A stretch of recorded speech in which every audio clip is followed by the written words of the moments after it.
So this is a reflection I'm going to make for my Civics International um, CAS activity. Uh, so I have written three other reflections for it. However, I feel that I'm best able to communicate my thoughts through this medium. So in February, over February break to be exact, I went to India. And in India, um, I presented at the Bal Bharati School in New Delhi. There was an audience of 300 kids, and it was by far the biggest audience I've ever presented in front of. Now, normally my civics workshop, I talk about rights and the responsibilities that you have as a citizen, that you have as a citizen to your country. It's mainly U.S. focused. So naturally, because I'm going overseas, I have to change that, right? So I so in preparation for my presentation, I had to do a lot of strategic thinking. So what I thought would be a good idea would be to focus on corruption. In India, corruption is a huge problem. It's everywhere.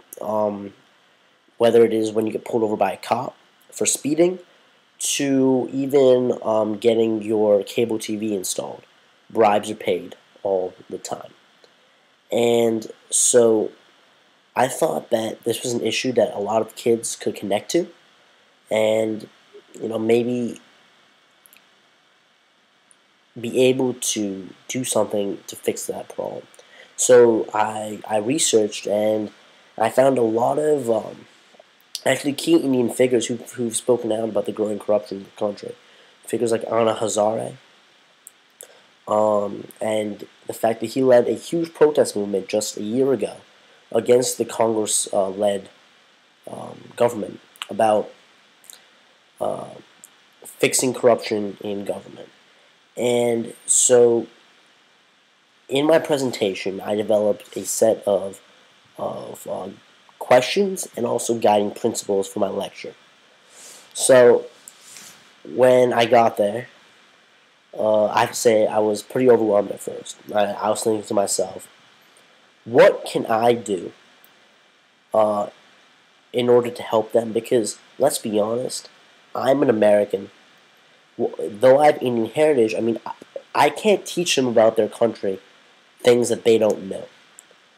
What my job was that afternoon was to serve as a wake-up call, to serve as to give a message that could lead to inspiration, so that they could perhaps do something to help India reach its full potential. So I went up there, and I remember I looked out at all the crowd, and the kids immediately started gossiping to each other. They were wondering, what was I doing there? So I started off my lecture by saying, India is wasting its potential. I started talking to them about how India has the possibility to do something that's truly groundbreaking, and lift nearly 1 billion people out of poverty. India is entering a time in globalization in which, as one of the youngest countries in the world, with some of the most creative and talented people, India can become a juggernaut, equal to or even greater than that of China. And how corruption and apathy on the part of Indian people toward politics is is dampening the possibility of that achievement. Now, what it comes down to is that these kids were accepting responsive to that message.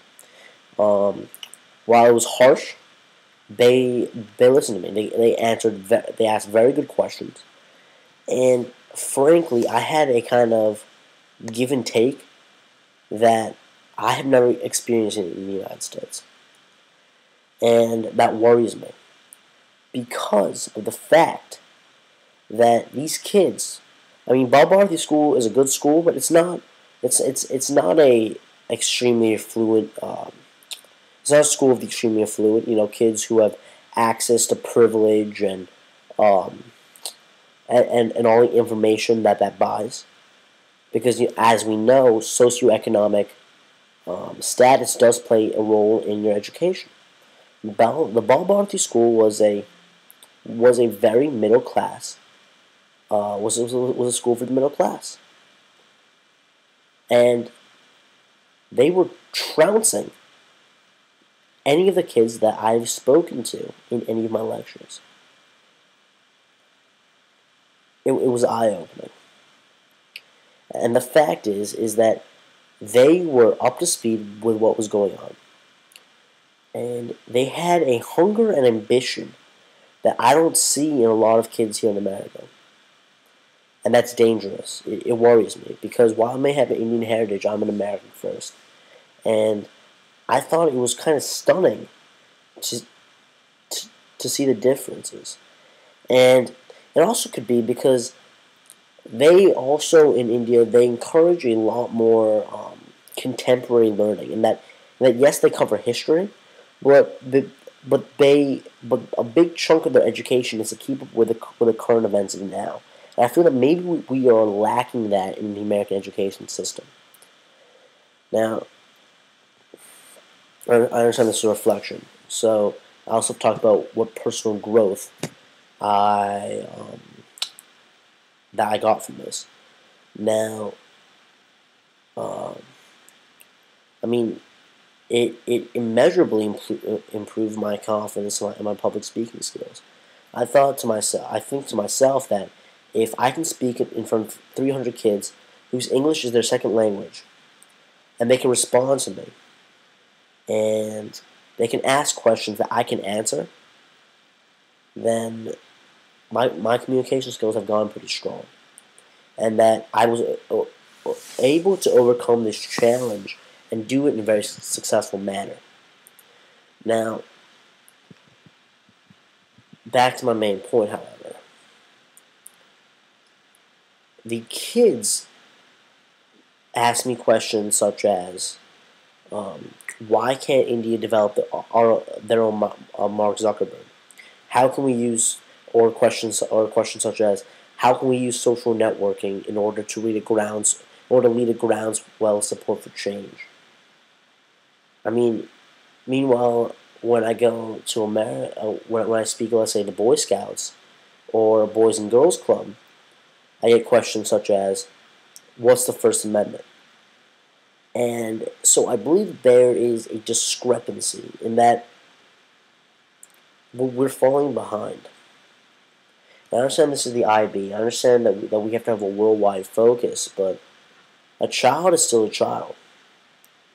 And while this may not occur at Harrison, which I believe has a fantastic educational system, in a lot of places, kids are being left behind.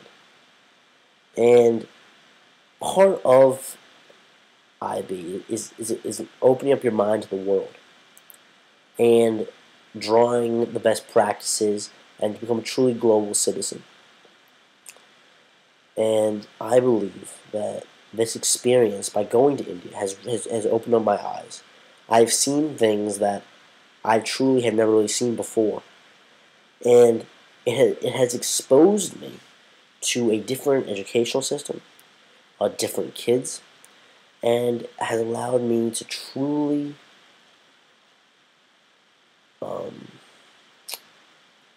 gain a new perspective, not just on America or India, but also on myself. The fact that I was able to perform this lecture and do it so successfully that I was actually invited back the next day, which unfortunately I couldn't attend because I had prior family commitments. But to be that successful in a foreign country, I think it was it was a pretty big deal. So I don't know how good this reflection will be because I've kind of talked for 10 minutes and might have rambled a bit, but hopefully it works and hopefully you have a clear picture of my thoughts on the subject. All right, thank you. Bye.